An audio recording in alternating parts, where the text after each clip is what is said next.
Understanding these 5 psychology basics will make you a better coach. Welcome to the PushPress Podcast, where gym owners learn to dodge bad advice, crush their competition, and actually make money doing what they love. Let's get after it. On this episode of the PushPress Podcast, we're going to talk about something that's super near and dear to my heart in a psycho way, I guess. And this comes with a super big warning up front. Flash some warning signs, please. Warning sign. It would be very unethical to use these in bad ways. Right? Like, you have to use these as a professional. And but what they are, we'll dig into in a second. But basically, like, how to leverage human psychology to help you position your business, positioning with your clients, make sure people get alignment, and work with you on what you're trying to do. And that's kind of why the big asterisk is up front, because unethical people can use this stuff and they can weaponize it, basically, which is not cool. Cool. Let's dig. Let's dive into it. So the bottom line is, humans are humans, and we've been pretty deeply wired to be who we are. And unless you're in the CIA or you've been somehow trained to understand like how deeply we think and how like neuro-wired some of this stuff is, you're not even going to be cognizant of it happening. And here's like an example of that for me is ego. And I'll use kind of a negative refrain on this first, but it's like a lot of times I find myself in an argument with somebody. It's when my ego, actually it's a combination of two things. Usually it's the last thing, which we're going to talk about later, which flares up and pricks my ego. And then I have this concept of like, you don't understand me. You're not listening to what I'm saying. My words matter too, right? And when I start feeling that way is when I know I'm in a dangerous conversation, because I'm letting myself talk from a position of just primality. Mm-hmm. So all my worst arguments, all my worst fights, all of that is like when I'm feeling with every sentence ends with me.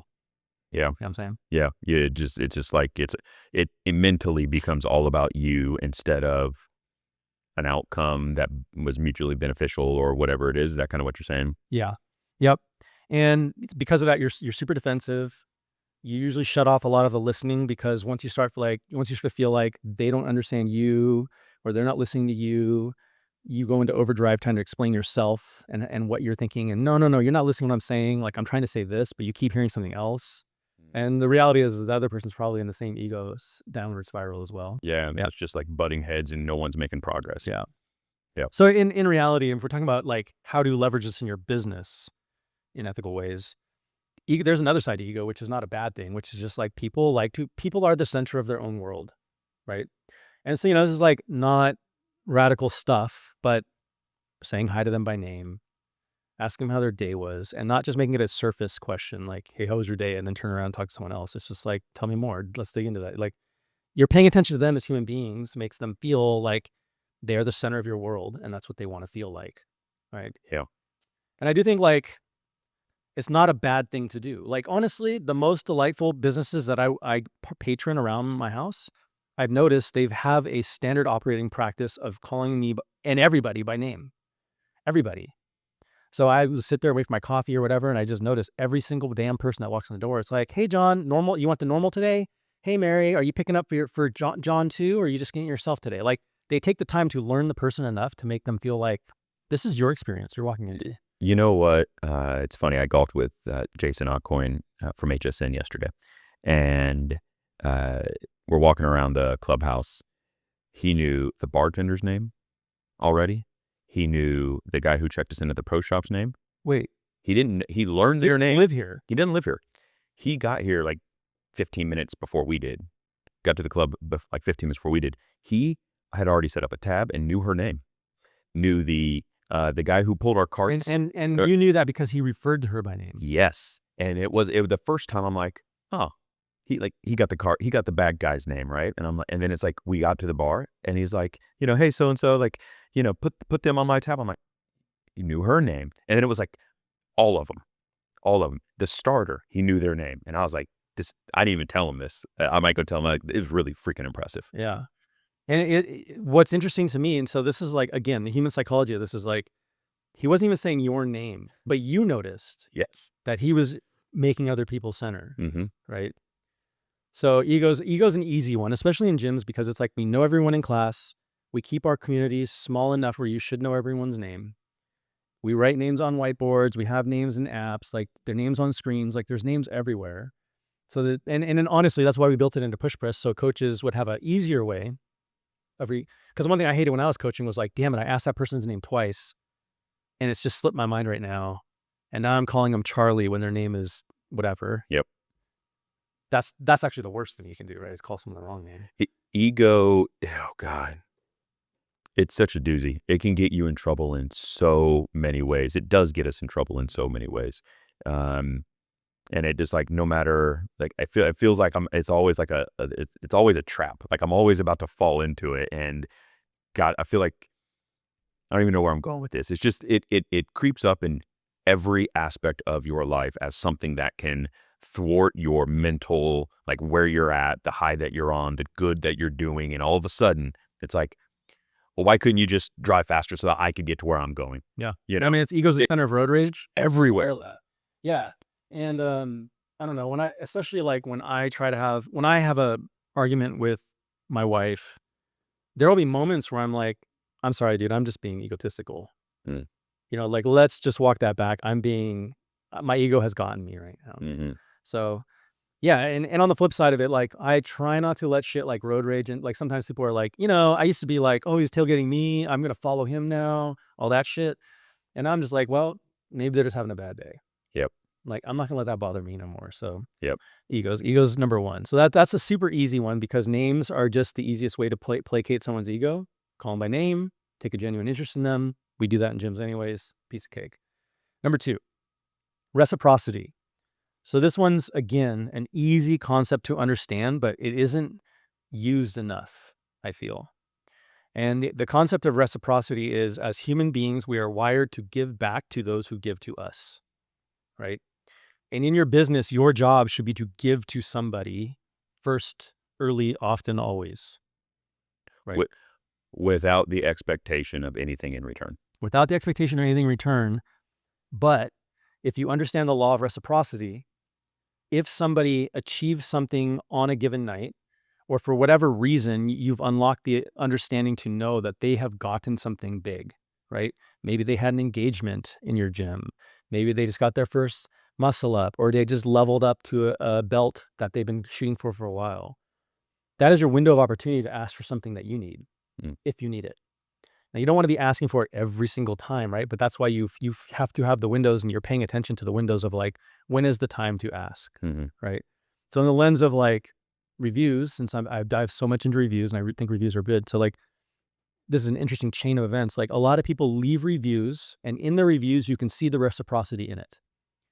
Jason just took so much time working with me through this rehab that I have, and he made sure that, my knee was stable, and he scaled this box jump for me.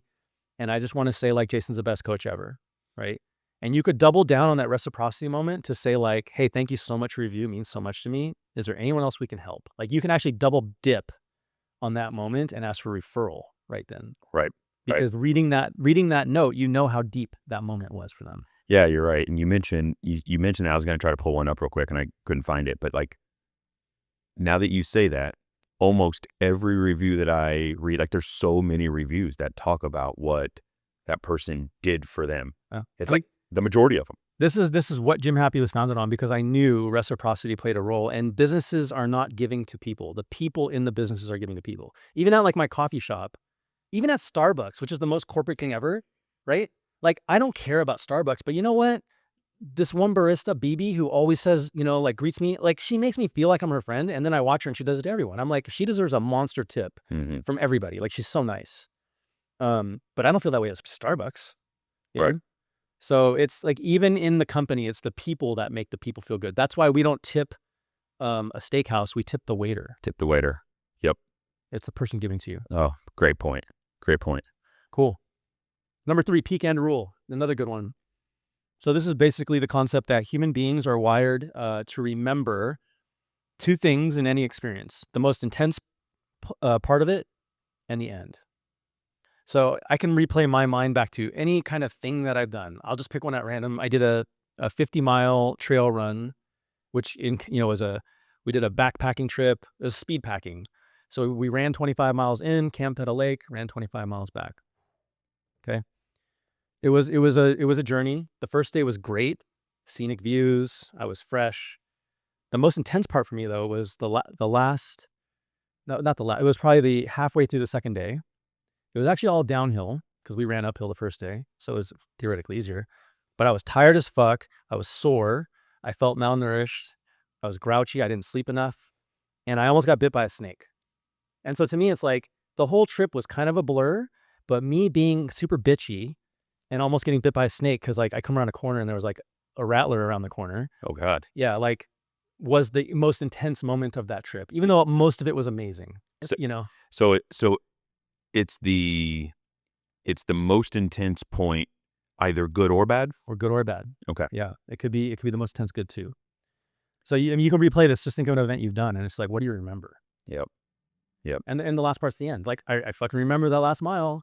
Like Mhm. as tired as I was, I didn't mind running and going to the cooler that we had a bunch of beers in and having a beer. Like I remember that crystal clear. Yeah. But Yeah. all of the pieces in between, I don't really remember. Yeah. So interesting. So it's like, how can you make sure that you're manufacturing good intense points, not the negative intense points of, things that would make someone go like, damn that, I'm never going back to that place. The coach made me feel stupid or whatever it is. Yeah, I mean, there's actually ways, and if you really dive into the thing about it, like intense is intense. How it's received by the person is completely up to their perception.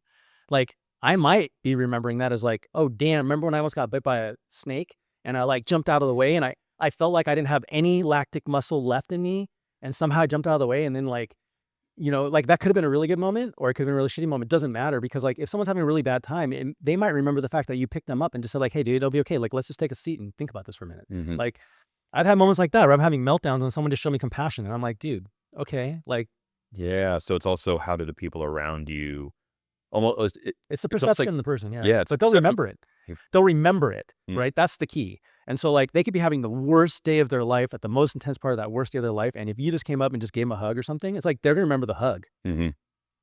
Right. Because that's what they got at the moment of the thing, right? So it's like the peak end rule is pretty big. And then the way this works in gyms is like every class ends. Mm. And so it is so easy to just say like, you fucking smashed it today, bro. Or, hey, you did a really good job getting past that thing. That intense moment that you had was scary, but we did it, right? Everyone can have an end moment that is like, they feel good about. What's interesting about that, now that you surface this, I don't think the fist bump goes far enough. Because really what you're talking about is, from one human to another human, I saw you battle an intense moment and come out of the other side. And the honesty, like, it's like, that's not enough, almost, right? It's something, It's something. but it's not personal. So then if you want to blend these two together, like it won't stroke my ego. Mm. If everyone gets a fist bump and I get a fist bump, hey, that's better than nothing. And that's cool. Like that's what we do. But if everyone got a fist bump and I saw you get through those double unders, that was magic. Mhm. Like that makes it 1,000 times better. I see you. Yeah, I saw that. Mm-hmm. We are in a, I don't think you should or can do that every workout. yeah, because then it's disingenuous. Yeah. But, if you give it to someone once a month or twice a month, that's pretty meaningful to people.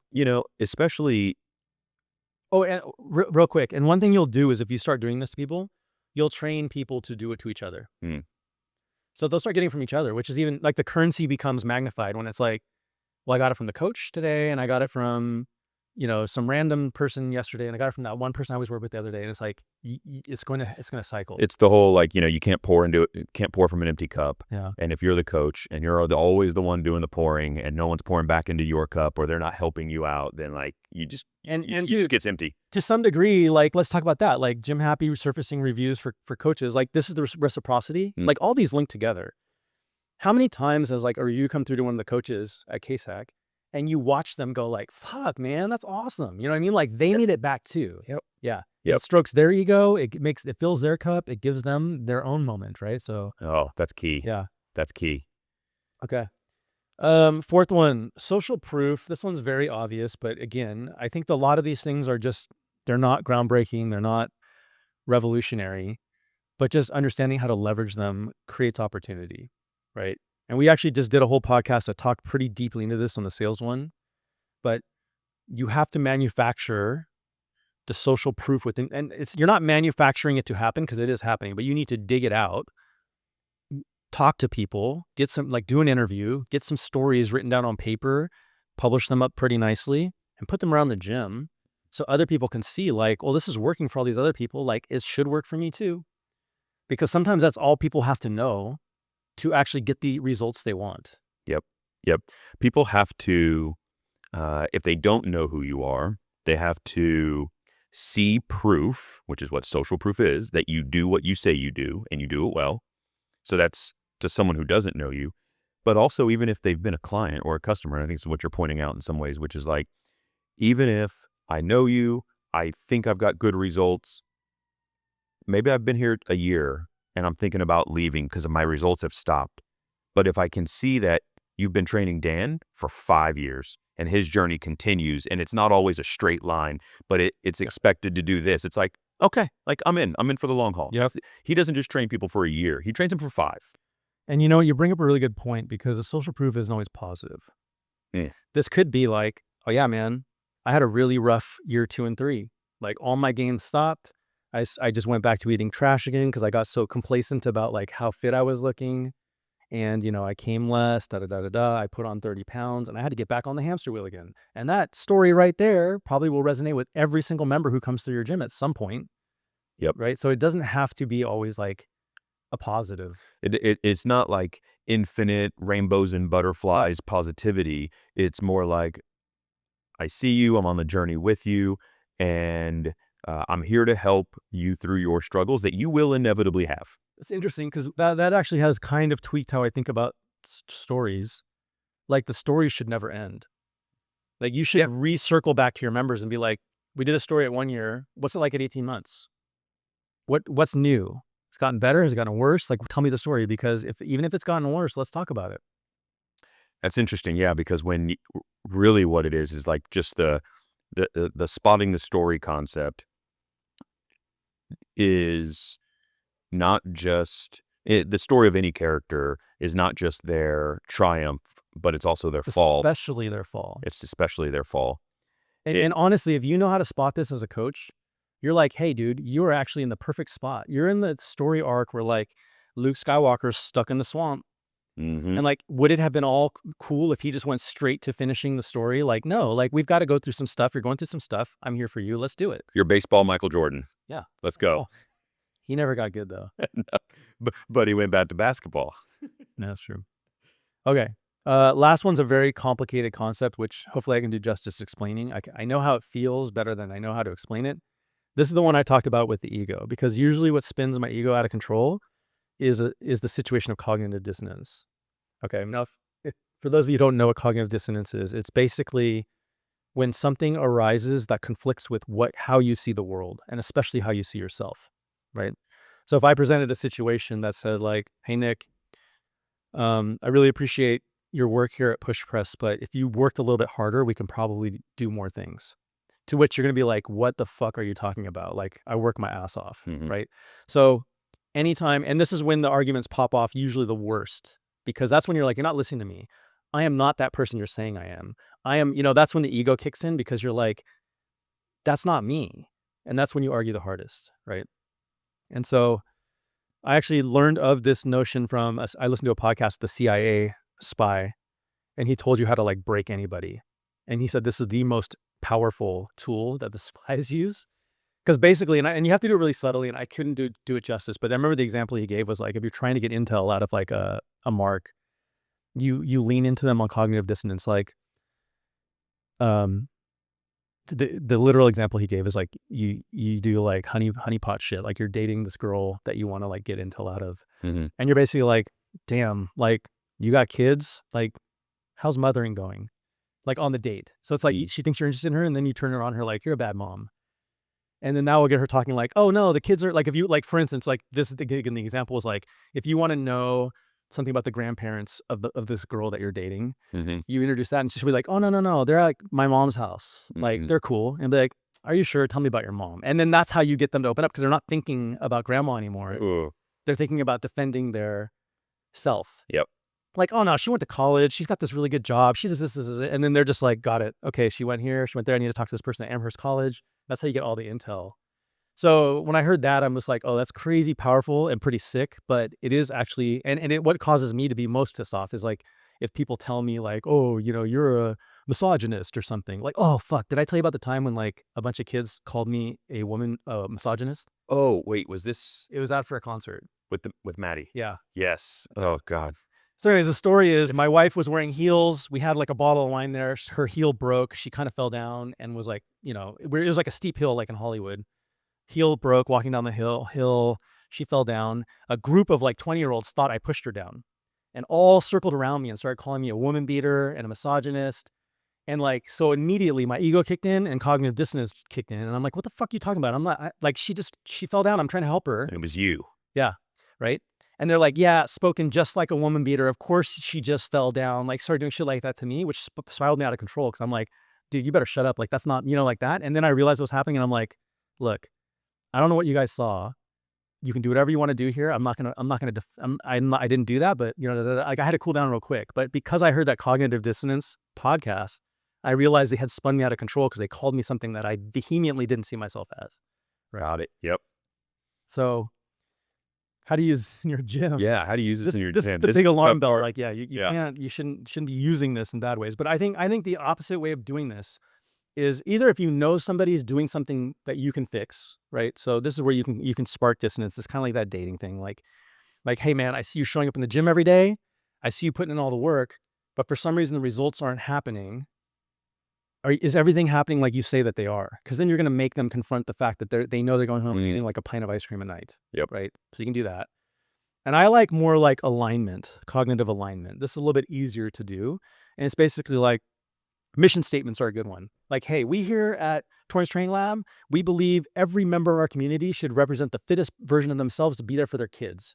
Because that's something, when people hear it, they're going to be like, I align with that. That's what I want. That's what I want. So it's, instead of using dissonance to like break them, you're using alignment to create what you're wanting. Right. To channel them in the direction that ideally they've already told you they want to go anyways. Yeah. And so that is ethical and it is not shady if you actually believe that. Correct. So if you're making shit up just to make them spend money with you, not cool. But if you really, really want to help your community, just tell them that in a way that it would make them a jerk to be like, I don't buy into that. Yeah. Like, there's no way. I don't want to be healthier. Like, nobody could say that. Ooh. Where my mind goes is like, how do the things that you perpetuate in your business better freaking align with that statement? They have to. So, well, here's the thing. Are we having a keg party? Does that align with that mission? Yeah. Now are we off track all of a sudden? I think there's something to it. I mean, the whole work hard, play hard, that's a whole nother topic. Yeah. That could be a whole nother podcast. Yes. It depends how hard you lean into that, or not. Right. Yeah. So oof. It's a good one. That's an interesting one. Because it becomes a slippery slope when you start doing it, start talking this way. But I think really, again, if you really, really believe what you're saying and you're not being disingenuous just to sell them, even if you did have a keg party, I think most gym owners really, really want their community to be happy and healthy, show up for their kids and do all these cool, like all this stuff. Mm-hmm. So I don't think that's disingenuous. Yeah.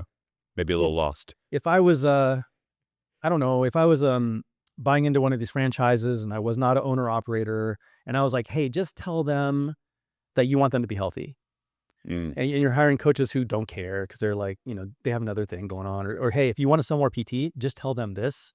That's, in your inside when it's icky. Right? Yep. So that's fair. And then here's to me the easiest cognitive alignment hack is basically like, hey man, you've been doing a great job. I'll see you tomorrow. Yep. Right? You just tell them like, you've been doing a great job here. I'll see you tomorrow. Like you're lining up exactly what you want with what they want to. Mm-hmm. So yeah, no, that's a good one that you can implement tomorrow, or you can implement tomorrow. Look, I'm almost doing it. But you can literally take that and run with it effective immediately. Yeah. Right? Yeah. What are some areas, obviously, you dig into a lot of these different concepts. Where do you tend to go to to read about these, to dig into these? Do you have any favorite resources? I know you like to study psychology in general. So yeah, any place that our listeners can maybe start? Damn, that's a good I question. know it's a curveball for you. Honestly, I got to figure out I got to remember. I listened to that podcast semi-randomly. Like I was just on a random hunt for like just knowledge outside of business. This is during COVID when I was running every day and I got tired of listening to like the usual suspect business podcast. So I started looking for like just crazy stuff you should know. And there was this one podcast, I'll find it again, which was basically like they just interview people with crazy knowledge, like about very finite things. Mm-hmm. And the top of the list one was like, learn how a CIA agent gets information out of anybody. And I'm like, whoa, that sounds crazy interesting. I would say you start with something like that. If you want to understand this stuff. And it would like, once you start to understand the concepts of psychology, you can dig deeper into them and understand it. But again, I have to say this 100 million times, like it is a very powerful tool. And you have to be very cautious how you use it. I mean, I do think, before we wrap, just like every day someone is coming into one of our fitness businesses and they're trying to better themselves. And it's not always about, can you make me squat more weight? It's, can you help me become a better, a version of me that I view as being better and leveling up? And I think every coach knows it. Like we've had members like cry out of frustration or out of celebration. Like there is a psychology a basic psychology understanding needed for what we do in this industry. That is underserved. It is underserved, and it's something you don't hear many gym owners talking about. Like, I'm studying this so I can get better at helping someone on their journey. Yeah, I think the bottom and so I mean the first time I've ever got exposed to these concepts was when I had to sell. Because selling teaches you like, well, if you do this, they're going to feel this way. And if you do that, they're going to feel that way. And it just made me realize that like people make all their decisions based on feelings, including if they like you as a coach and if they're going to show up tomorrow. Absolutely. So I do think understanding some of these key things just it makes it so it's what it is. It's basically like mental jujitsu. Like, okay, like it's what happened when I got accused of being a misogynist or beating Maddie or whatever. It's like, I see where you guys are going and I understand what that's making me do. So let me just twist that back. Let me just not let that happen. You can ebb and flow with like how the psychologies are happening, playing out. And like, to me, after that moment, I realized the power of this because I'm like, I would have definitely fist fought them 5 years before. Like you call me out like that in front of my wife, in front of public, like in this moment, we will fight. But I was just like, okay, I see what's happening. And I'm allowing them to turn me around and I'm not going to let that happen. And you were able to unwind it. Yes. So, and the same thing can go on the gym floor. Like you can see like, oh, this person's starting to clam up because they just had a moment that they're embarrassed about or they feel a certain way about. And this is how I can unwind it. Yes.